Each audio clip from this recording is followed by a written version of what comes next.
Presenting the PR Maven podcast, hosted by Nancy Marshall, the PR Maven. Targeted at business leaders who want to merge the best techniques of traditional networking with the best new platforms and technologies to engage your target audience, build your network, and grow your brand and business. The podcast is sponsored by Marshall Communications, Maine-based, globally connected. Now, here's your host, Nancy Marshall. Welcome to the PR Maven podcast, episode number 23, presented by Marshall Communications, creator of the Marshall Plan 65-Step Strategic Process. For those of you who are new to the show, I want to welcome you. I'm your host, Nancy Marshall, the PR Maven and CEO of Marshall Communications. And for those of you who have been listening all along since our launch in September, I want to thank you for being loyal members of PR Maven Nation. This podcast provides my unique perspective on the world of public relations and personal branding, including what I hope will be actionable takeaways. And I want to emphasize in every conversation the importance of enhancing traditional relationship building with the power of today's technology to extend and leverage your relationships, whether they're personal or professional, or as the case with me, and I suspect with our guest today, there's sort of like this blurry line, like there's no real line between personal and professional. It's just life, this wonderful life we're leading. The podcast features interviews with successful industry leaders, top executives, and media personalities from around the globe. And this week's guest is Leanne Pressly, CEO of Stitchcraft Marketing. Welcome, Leanne. Thanks, Nancy. I'm super excited to be on your program. I'm super excited to have you here, too. I want to give a shout out to Drew McClellan of Agency Management Institute, who was our guest on episode number 4, and who is responsible for us knowing each other because we have met through the Agency Management Institute workshops over the past, I don't know, maybe 5 years or so that we've known each other, Leanne. Yep, I think so. It's a beautiful thing. I love being part of a national network of people that own and operate agencies, and we can learn so much from each other. Yeah, Drew does a great job, and I will talk a little bit later in the podcast just about how I feel like belonging to AMI has been one of the best things for my career. I feel the same way, absolutely. Drew, we'll send you a bill later if you're listening. He's going to send us the bill. Oh, yeah, right. Yeah. How's that happen? So Leanne is the principal owner and multi-hat wearing fearless CEO of Stitchcraft Marketing. And I love the fact that Leanne has figured out a way to combine a personal passion with a business. And you'll hear more about that. But Leanne holds an MA in sociology and a BA in English and has 20 plus years of experience in sales and marketing. Now that's what I call a Renaissance woman. Right. So prior to starting her agency, she owned a website design and hosting business for 10 years. And she has been a knitter since she was 18. And as a multi-craftual crafter, she sews garments and quilts. And that's a term I haven't heard before, a multi-craftual crafter. Mm-hmm. So, Leah, why don't you tell us a little bit about being a multi-craftual crafter?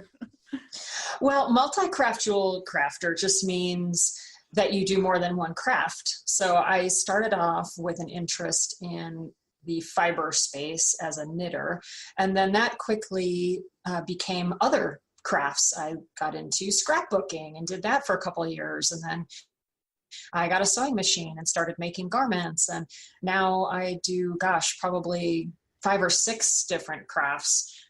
So that's what I mean by multi-craftual. I love that. And, I am sort of a recovering scrapbooker who I got into it with a vengeance, I think, in the 90s, because I had young kids and I had all of these prints, these photographs that I wanted to sort and keep track of. And it's a craft that I find, I had a lot of stuff, and actually I still have all the stuff, but I haven't done it for a long time because now all my photos are in my phone. But I still kind of, I miss those days of like, cutting up the paper and sticking the paper on and the stickers and the captions and all that. So it is something I would like to get back to. Yeah, it seemed like in the 90s, the companies like Stampin' Up! Really grabbed onto that multi-level marketing concept. And so you'd have these like pampered chef style parties, and you'd show up and be like, oh, I need the glitter, and I need the hot gun, and I need the stamps. And they had that gorgeous catalog. And yeah, I think a lot of women went down the rabbit hole with scrapbooking in the 90s. You're not alone, Nancy. I went down the creative memories rabbit hole. Oh, creative memories. Yep. When I think back, I think of like the time, like I had no time, but yet I would spend like 12 hours at one of these workshops. Right. Yep. I just don't know how I did it, but anyway, it's part of my story. It's another chapter. Right. Yes. You need that. To get back to your career, Leanne, to kick things off, tell us about your career and how you got into it in the first place. Sure. Well, my career started probably a decade ago. Like you said in the introduction, I was doing some website development work, and I started part-time selling advertising for a knitting magazine at Interweave Press, which is a company here in Colorado, now merged into F&W Media. And I was 100% commission. They let me work from home. And I got the sales bug. I got into it, and I worked there for about 4 years, mostly selling advertising. So that's kind of how I combined my passion for crafting with the practical need of needing to have a job. Yeah. And, a lot of people start a business based on liking to do a certain thing. And then they realize that really they're running a business and they're not really doing the thing so much anymore. Yes. But you have figured that out. Yeah. I would say that was definitely me. I was trying to figure out, how to pay the bills, but I also wanted to get up in the morning and do something I loved. An interesting side note, at the time, my husband and I also had a restaurant. And so I had this very dark contrast of, oh my gosh, that is what I do not want to do. And so because I was doing some website design work, I actually ran into a customer at the restaurant who asked me if I would do a website for her for trade. And I thought, okay, yeah, I'll trade. What do you have to trade? And she was a career coach. And she said, well, I can do kind of a coaching session with you. And I was open-minded. And I said, sure, I don't know what that is, but sure. And long story short, she kind of walked me through this path to arrive at a place where I did pursue the job at Interweave. One of her compelling questions was, what gets you out of bed in the morning? What is the thing that you think about first thing in the morning? And for me, it was crafts and knitting.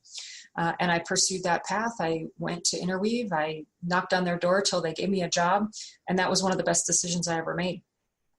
Well, I think that's really great. And what I would imagine is that with the help of Agency Management Institute, you also figured out what you needed for numbers and how to monitor and track so that you actually had a viable business.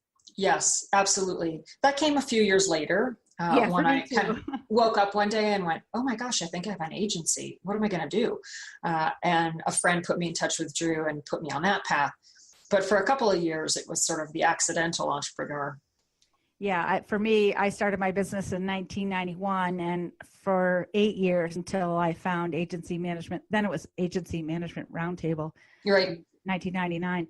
I was just kind of like winging it because I had never worked for an agency or with an agency. And I was just kind of making it up and actually kind of letting my clients dictate how my contracts would run. And it was not running so well.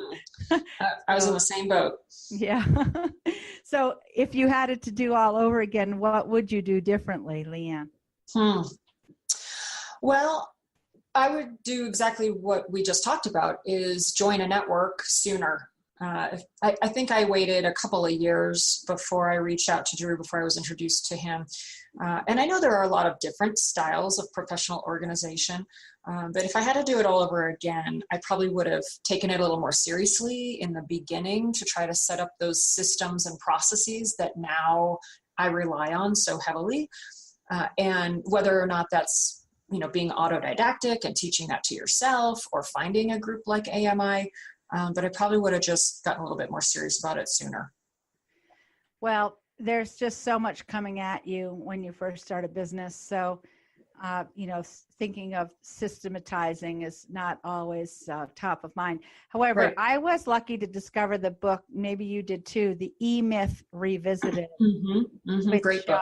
That book was really helpful to me at the start when, it kind of talks about how you should think of your business as if it's going to be a Starbucks, where there's going to be one on every street corner across the nation. And you have to have systems to kind of push responsibility down to the lowest level person possible. And Right. so that was helpful to me. Leanne, when you think of how PR and social media have helped to advance either you personally or your agency or a client, what's an example that stands out in your mind? That's a great question. My agency kind of specializes in social media, so I've got tons of client examples. But I'd probably give you the example of my marketing my own agency. I think when I came to realize how valuable being a thought leader was, I would say that's one thing that's really helped to advance the agency. And by thought leader, I mean, being out there in the public space, trying to get articles in trade magazines or professional organizations. And of course, traditional social, just putting your knowledge and expertise out there to develop yourself as a thought leader. I would say that's probably had the most positive effect on the agency, because now we're at a place where I've got kind of cycles going. I've got systems in place where, every month I've got a series of different trade magazines and publications that we either write an article for, or we do a blog post for, or we're on their podcast. And so it's neat and tidy and systematized, and it really helps bring in a lot of inbound. We don't have to do a lot of outbound marketing because everybody calls us. So that's been a beautiful thing. Well, I feel like right now is a perfect time in history for an agency such as yours, because the makers movement is so huge all across the country. And even there's a national TV show. What is it called now about makers? It's like... it's an NBC Universal broadcast called Making It. Right, yeah. With Nick Offerman and Amy Poehler. It's fantastic. And they're coming back for another season. Great. Well, I think we should figure out how to get you on that show. Yes, I'm actually working with another AMI agency partner to get a couple of my clients' products on the show. So everybody, that's the hot new thing. Yeah, very exciting. But it's interesting because the maker movement is the hot new thing, but it beckons back or harkens back to the olden days when people just made things because they had to. Exactly. Yeah, it's definitely a resurgence of the whole DIY. Now it's got a new cachet to it. But before it was necessity. You had to do it yourself. Exactly, right. Like everybody knew how to sew clothes. Right. Yeah. So I know that PR, marketing, and certainly social media have changed drastically over the course of my career. What techniques are you using now that you were not using when you first started out? I would have to say the biggest change I've seen is in the video segment. I'd say 6 years ago when I first started out, hardly anybody was doing video. If you wanted to do video, it was a really big deal. You had to hire a big team and have a specialized studio and high equipment, which was very expensive, and a production manager. And now it's not like that at all. I mean, every time I have a conversation with my clients, I'm telling them, you don't need that high level of expertise in video. You can do smartphone videos, and it's perceived as just as authentic. It's got high quality and value. It doesn't take very much to edit those, and you can get them out there pretty quickly. and they have a really great marketing result, at least what we've seen with our clients. So I would say video is probably the one thing that's really come full circle from not being very accessible to it's in everybody's hands now. Exactly. And even things like Facebook Live or Right. Instagram stories, they're pretty addictive in my book. Yes. I mean, I know I love looking at them and I kind of can't help myself. It's a little bit of a problem. Yeah. And I don't have the statistic off the top of my head, but if you see how many YouTube views, I mean, if you saw how many people were on YouTube and watching videos all day long, I mean, it's staggering, absolutely staggering. So if your brand and you're trying, or even your own personal brand, trying to get out there, connecting with people through video, I think is one of the most effective tools that we're seeing. Well, and of course, in your business with Stitchcraft, people want to know how things are made. So I think for your clients to show how they knitted a certain sweater or needle pointed a rug or whatever they did, I think that people are fascinated.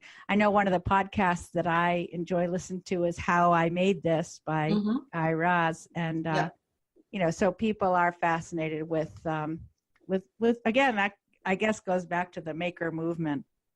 Yeah, I mean, our industry is really highly attuned to an educational platform. There are a lot of people that come to YouTube or come to my clients' brands because they want to learn how to do something. They want to watch a video on how to pick up a dropped stitch or how to do a selvage edge or whatever kind of crafting technique. And so it's great for us too, because that's easy, low-hanging fruit in terms of content creation. We can put out tons of how-to tutorial videos and everybody's happy with that. Exactly. And of course, the Google gods in the search engines love that kind of how-to because, it's very easy to become sort of known as an expert in a certain thing. Well, and it also brings me back to what I was going to say about, your business is very niche oriented, which, there's a saying, the riches are in the niches. So has been true for me. Yeah, exactly. I mean, you kind of own this segment of agencies that are geared totally towards Stitchcraft, other agency or Stitchcraft clients. So I commend you for that. Thank you. So many people in our business are victims of the shiny object syndrome. It's like, oh, agriculture. I want to become known for agriculture and healthcare. And, a lot of agencies have way too many vertical segments, whereas you have one clearly defined segment. Yep. And it's been a very successful approach for our agency. That's great. So what are some of the obstacles to success in your career and how have you overcome them? Well, it seems like throughout the evolution, there's a lot of those. I'm sure you can relate to that being in the same business. But I would have to say the one lesson that I've learned that I wish I had learned sooner, that was, I would say, an obstacle, was learning how to say no. When you're first starting out, it's, yes, it's yeses around the horn. Yes, I'll take this. And yes, I'll do that. And then not very long into my business, I found myself in a place where I had clients that were difficult to work with. I had clients that weren't paying what I thought was the value of the services we were providing. I was stressed out. I was overworked. I was unhappy. And until I learned that lesson, which I would probably credit AMI and being around other agencies that were saying no, I had to learn it from them. Once I started that practice, everything people tell you about saying no is true. You get better clients, you get higher paying clients. And I think this extrapolates to really any business. If you dictate the kind of people you want to work with and the kind of work that you want to do by using no as a tool, you will get to that place where you just naturally increase the satisfaction of the work that you're doing, which, we all want that, right? Yeah, and actually, it just occurred to me, by saying no and attracting the right kind of clients, then it's more likely that you will attract more of the right kind of clients. So no actually kind of eventually leads to yes. way. Yeah, absolutely. And I would say with our agency, by saying no, I was also training my team and my employees what kind of work we did want to say yes to. And by doing the yes work, they got better at the yes work. Their morale was higher because I reinforced them in doing the yes work. And so it just rose the ship on so many different levels. So for your listeners, that would probably be one of my biggest pieces of advice is learn how to say no and get to that place where you start reaping the rewards of saying no. Yeah, and it does get easier. I mean, because I think many of us are yes people. I mean, we were brought up saying, yes, we'll do that. I can do that. Yes, yes, yes, yes. Right. So it is a muscle you have to strengthen over time. It is a muscle you have to strengthen. Absolutely. Well, we're going to go to a quick break. I want to thank Leanne Pressly for being our guest, and we're going to be back with her in just a moment. Hey PR Maven Nation, Greg here from Marshall Communications. I want to talk about your marketing strategy. Some days do you feel like you're a hamster running in a wheel? Perhaps you're just running the same ad in the same publication because that's the way you've always done it. Or do you not even know how many media impressions you got from that news story last month? Do you feel like sometimes you're doing a lot of work but not seeing the results? Well, the good news is you're not a hamster. And if you're feeling like your marketing plan could be better, we would love to help. At Marshall Communications, we worked with a wide range of businesses and organizations to create a customized marketing strategy known as the Marshall Plan. During a period of 3 months, we meet with you and your top stakeholders to learn about your world, what keeps you up at night, and best of all, the ways we can work together to combine your knowledge and our marketing and public relations experience to avoid the feeling of spinning in a wheel, and create a 3-year marketing plan that provides you with a vision for success. The Marshall Plan is fully customized and uses our 65 proprietary steps and leads to a playbook for your success. And trust me, it feels so much better than running around in a wheel.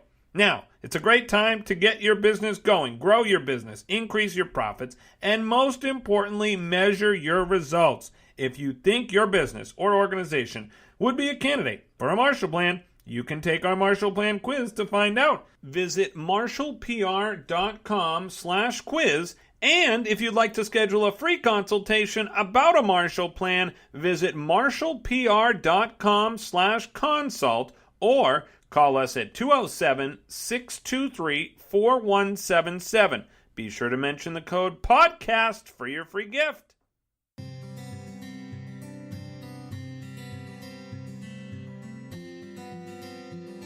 Welcome back, PR Maven Nation. And today we're talking with Leanne Pressly, CEO of Stitchcraft Marketing. And I want to dive back in with some of the questions that I am interested in, and I think our listeners are interested as well. Leanne, how do you measure success in your PR, social media, and marketing, either for Stitchcraft or for your clients? Well, for myself and for the agency, I measure success based on how many inbound calls that we have coming in and the feedback that I'm getting from our industry. As I said earlier, it's a super small industry. So I'll see people at trade shows and, they'll come to me and say, oh, I heard your podcast, or I love the work that you're doing. So that's one measurement that I look at. For clients, it's a little bit different. We always start off with our clients doing an exercise where we're asking them, how do you measure success? Because you don't want to go into a new program with a client measuring the wrong metric, right? If they just want to grow their social channels and you are measuring success based on a completely different metric, let's say sales, and they don't really care about that, then you're going to miss the mark. So we always start off with that question, how do you measure success? And like I said, for some clients, they just want engagement and growth. Other clients, most clients want to see dollars on the bottom line. So, we'll set up the mechanisms to measure those KPIs. Well, if you think of the expression start with the end in mind, it certainly makes sense to establish and agree upon goals. Yes, absolutely. Same page. Yeah. So, Leanne, most successful people have a network of fans and followers, either online or in person or both. Tell me how you have built your network of fans and followers, and has it been a conscious goal or has it happened on its own? Well, I'm going to answer the second part first. I would say in the beginning of the agency and starting my business, it was not very conscious. It was definitely an afterthought, and we were the agency similar to the plumber with the leaky pipes. You know, we could recommend all these best practices to our clients, but then when you look at my Instagram account or my Facebook account, it was awful. And I wasn't being consistent with some of the other marketing. Once I made it a conscious goal and put systems in place, that's when things really changed. And that's when the network of fans and followers really started to grow. And now we have a regular meeting about our agency marketing, and we definitely have systems in place where we've got our podcast, Business of Craft, going out every twice a month. We've got thought leadership pieces going out on our blogs and in industry trade show magazines and so on. So I would say that's being really intentional has been one of the most important things to growing our fans and followers. Yeah, and I want to commend you for having your own podcast. I think both of us were at the content creation workshop last January. Weren't you there in Yep. Orlando? Yeah. Yes. So did you launch your podcast after that? My podcast is probably, I started in July, so we're just past a year. So I started it probably after speaking with one of our friends, Stephen Wessner, just over a year ago. Stephen is another AMI member and way into podcasting, and he was just convincing me, you have to do this, you have to do this. And so I thought, okay, I'll try it. And it's been wonderful. Well, ironically, Stephen is the one who inspired us as well. And, and Greg Glenn is sitting here with me. He's the producer of this podcast. And I think it was in June or July that I handed him Stephen's book called Profitable Podcasting. And I said, here's your summer reading. Please read this and let's do it somehow. Yes. Let's figure it out. And I'm so grateful because Greg has figured out all of the minute details, which there are a lot of details involved with doing a podcast, more than one would suspect. Yes, definitely agree with you there.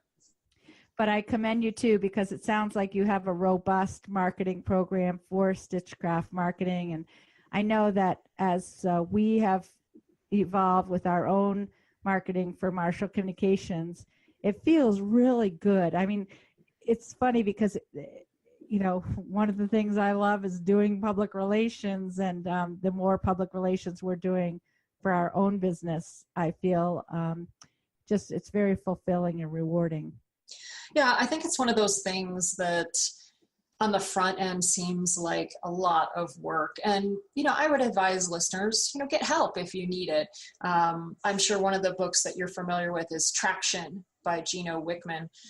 That's one that AMI recommended, and that really helped us put systems in place. That book is really about how to set up accountability meetings and to put, they call them rocks, which are your projects that you have to get done. And when you have that accountability piece and everybody's checking in on the pieces they're supposed to be working on, you eventually get to that place where it's just a second nature. And now we're at the place with our agency where, you know, it doesn't feel painful at all. It feels great to have the wheels just turning on their own. Well, Greg and I are sitting here laughing at the other end of the phone line because Traction is a book that's near and dear to our hearts too. We actually went through the Traction process with Drew McClellan throughout the year 2017. It was a ton of work, and now we all have our quarterly rocks and a leadership team, and we're actually right after we do this podcast having our leadership team meeting. When we look at our metrics and our pipeline and, you know, everything that's involved with running a business. And it's just, again, it just feels so great to me as an agency owner that we have systematized all of this. And, you know, all this stuff used to just swirl around in my head. Right. took up so much of my my hard drive. Right. I didn't have much available hard drive space, but now all of that is shared, and it's almost like there's a software program Right. running the agency. So it's funny that we both are so familiar with the two books. Well, maybe three books we've talked about: E-Myth Revisited, Profitable Podcasting, and Traction. Yes, all great books. Highly recommend them. Me too. Yeah. Leanne, in building your network, which hurdles did you personally face and how did you overcome them? Well, in building my network, I think you mean like my personal brand or the brand for the agency. I would say one of the things, is that what you mean? I think, sort of the tribe of raving fans around. I would say some of it was imposter syndrome with public speaking. I know some people are super easy. This comes very easy to them. And once I'm out there and I'm talking to people, I feel confident and I come across as confident. But for me, the preparation part, putting together my slide deck or whatever topic I'm talking about, I sometimes can get bit with that imposter syndrome monster, I would call it. And to get over that, to overcome that, I think it just comes with practice. You got to just sort of push yourself out onto the stage and do it a number of times. And just like anything else, it gets a little bit easier. I also am a personal believer in meditation, and during meditation, I'll do affirmations or, just trying to calm that voice in your head that is always critical. And I mean, in your head, you might say things to yourself you'd never say to another person, but somehow, especially with women, we do that to ourselves. So just having a practice of quieting the voice and just trying to build that muscle of being confident. Well, I can totally agree. I mean, so many people who know me as an extreme extrovert would never suspect that at one point in my career I had a lot of problems with public speaking for that very reason of the imposter syndrome. And I'm extroverted again to the extreme, so that I do occasionally need to go inside my head. A couple of apps that maybe you've used that I've benefited from. One is Headspace, and one is the app called Calm. Calm, yep. And I've used That's both. the one I use. When I have that monkey brain, I can't just shut down. Yeah, I love Calm. I think Calm is that's the only one I'm familiar with. I've heard of Headspace, but I've only used Calm. The thing I love about Calm is that for people that are considering meditation, I'm sure a lot of them are like, oh gosh, I don't even know where to begin. I can't even sit still for 2 seconds. The Calm app will onboard you to the practice, and they've got all these sort of predetermined meditations, and it's a guided meditation. So someone's talking you through it and helping you kind of stay on track. So highly recommend those for people that are considering incorporating meditation as a practice. I agree. And the other thing I've learned from Calm is sort of how to even fall asleep by focusing on my breathing. Because there have been times when, again, I just haven't been able to shut down my monkey brain and settle into falling asleep. I had a problem with that as a child too. I was allergic to cats, but I still had a cat because my mother had to decide between having me have like rashes on my legs or sleeping. And because when I had the cat on my stomach, that's the only way that I would lie still in bed. I would pat my cat because if I wiggled, the cat would jump off. Right. So I remember when I was a kid, my mom brought me to the pediatrician, and my mom's like, well, what's better, for her to be like overtired or to have rashes from right the allergy? Yeah, neither, but we chose the cat, and I had that cat like probably till I was 16 years old. Wow. Oh, I know. I haven't thought about that for a long time. Now I have Calm, so I don't need a cat. Yeah, that's right. So, Leanne, we've talked a little about our national network, Agency Management Institute, but I'm sure you're part of other networks. You certainly have your Stitchcraft network. And overall, if you think of kind of your network of contacts, how has that network helped you to advance your career? Well, my network in craft is super, super small. We talked about it being very niche. And so it's kind of like a small town. Everybody knows everybody. And so that can help you. Sometimes that can hurt you. But for me, for the most part, it's definitely helped advance my career. It's also an industry dominated by women. And I find that to be a supportive environment. So, if someone's looking for something, hey, can you help me out with this? Or do you know somebody who does that? I just reach out to that network and I get an answer fairly readily. And I'm very, very blessed. I'm very grateful. I get a lot of support from the crafting world and from the networks that have grown there. Well, and again, if you talk about a network as being sort of a cult of raving fans, I think everyone who does your kind of crafts, they share the passion, yes, and the creativity and curiosity too. That's a really good point. A lot of people ask me, how has your business been so solid and grown? And the other big question I get a lot is, how do you keep your employees around so long? Because most of my employees have been with me near the whole time since the inception of the agency. And I think that passion piece is a really big part of it. These are also people that wake up in the morning and think about craft, and they also are super grateful that they get to work and get paid for the things they're passionate about. And so that's kind of like a glue, if you will, that keeps everybody engaged and involved and committed in a way that, maybe if you're in a career you're not so happy with, you don't have that glue. Well, it's funny that you mentioned glue because last week I went to a wreath making workshop at a florist in Portland, Maine. I'll give a shout out to Harmon's and Barton's floral shop in Portland, and they have these weekly craft workshops. And last week was making like a Thanksgiving wreath.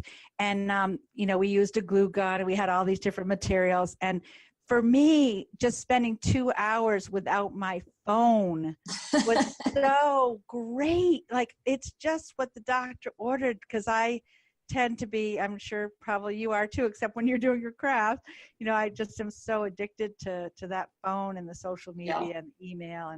And I just loved just spending that 2 hours. And there was other women, and of course there was some wine, and we just had a wonderful time.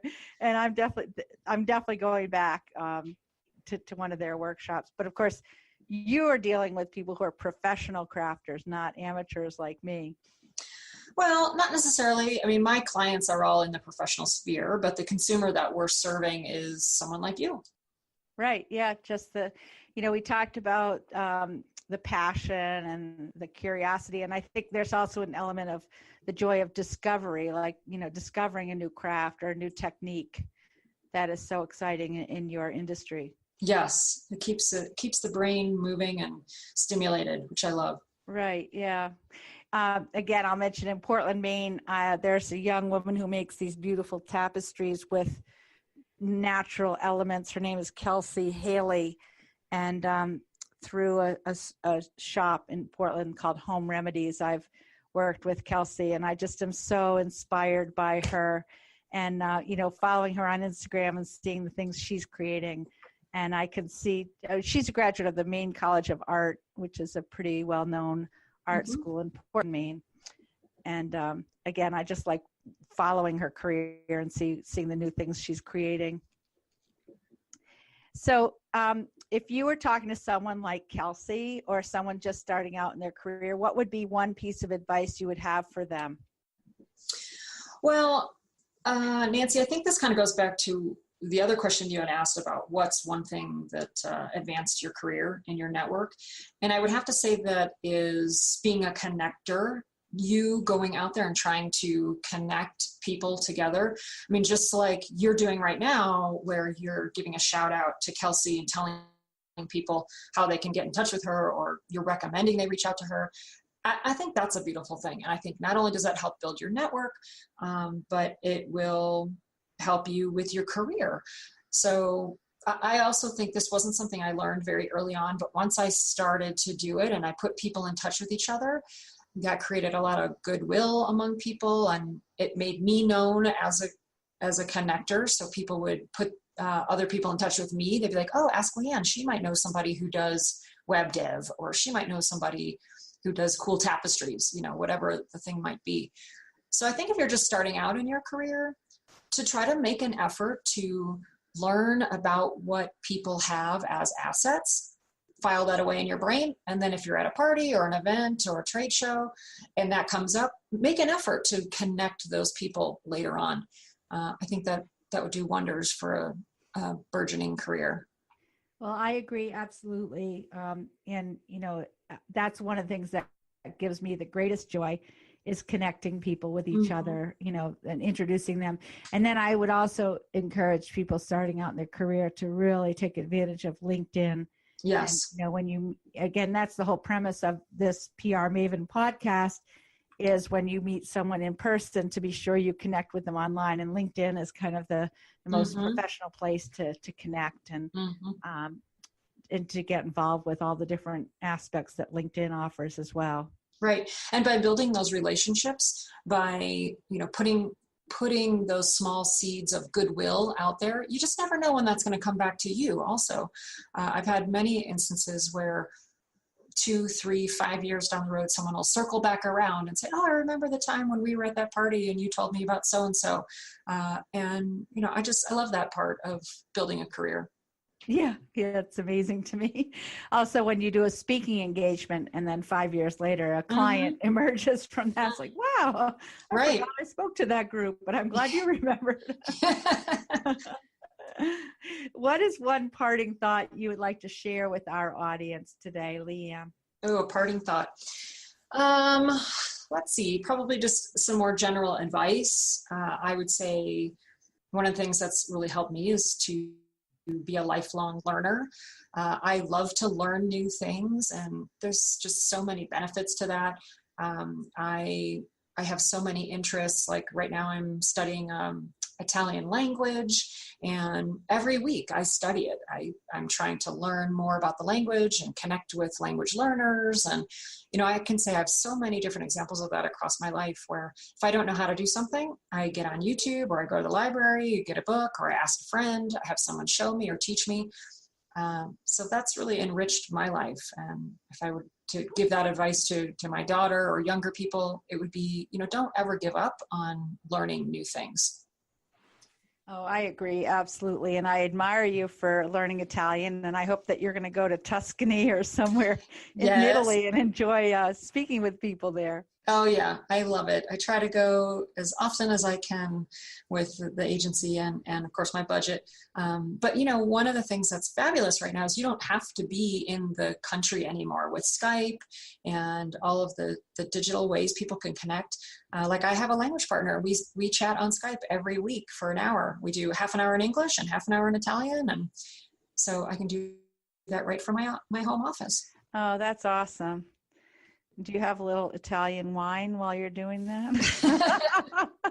Ma certo, of course. I did read an article last night about how drinking wine makes you speak 4 languages. It does. I think it might be in your mind, but I think it loosens you up a little bit.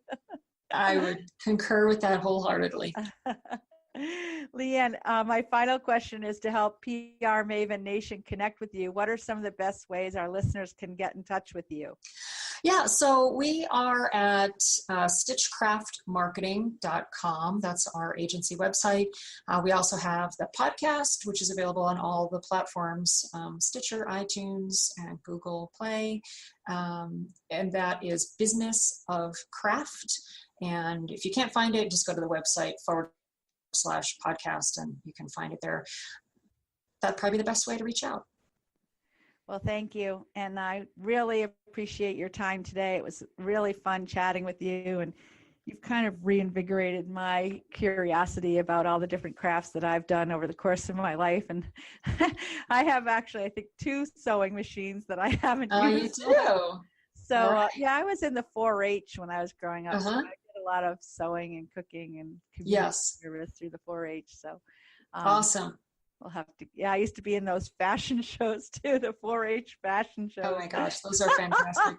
I live in a super small town, and we have 4-H here. And every year at the they have the county fair, and they have all the ribbons and everybody's projects, and it's fantastic because we don't have home ec in schools anymore. So if we don't do those kinds of things, then the next generation, they're just not going to learn how to do that stuff. So I applaud those programs. Yeah, I do too. And I'll just give myself a little shout out for Greg knows this. In the 4-H, I was the Connecticut State bread baking champion. Oh my goodness. 16.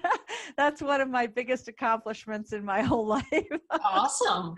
That's a good one. That is a lifelong talent, one you can keep on doing again and again. Baking bread. Yeah, I really enjoy it. Yeah. So thank you, Leanne. And if you have any questions for me, or you want to connect with Leanne and forget what her contact information was, feel free to send me an email, nancy@prmaven.com. And we're going to do one of our weekly giveaways today of a copy of my book, PR Works, and one of our famous things to do today pads. So to enter that drawing, go to prmaven.com/giveaway. And just want to remind you, this podcast is presented by Marshall Communications, the creator of the 65-step Marshall Plan strategic process. And to learn more about the Marshall Plan, go to marshallpr.com. And we also have weekly webinars, and to get a full schedule of those, go to marshallpr.com/webinars. And thanks for tuning in today to the PR Maven podcast. And remember, you can always subscribe to the podcast at prmaven.com/podcast. Please tell your friends and your family to find us and to subscribe and leave ratings and reviews, because that's what fuels the fire for this podcast, and as well as for Leanne's, which is the business of craft. And remember to keep building relationships and embracing the new technology. We talked about LinkedIn today, and all the other ways that you can extend your relationships, but always try to get back to someone face-to-face, because that's really where the magic happens. So thank you again, Leanne, and have a great week. Yeah, it's great to have you here, and have a great week, PR Maven Nation. Thank you for joining us on the PR Maven podcast. For show notes, links, contact information on our guests, and way to connect with Nancy Marshall, the PR Maven, go to prmaven.com. Subscribe, like, and share to support this podcast and bring on more great info on how to connect, build your network, and build your brand.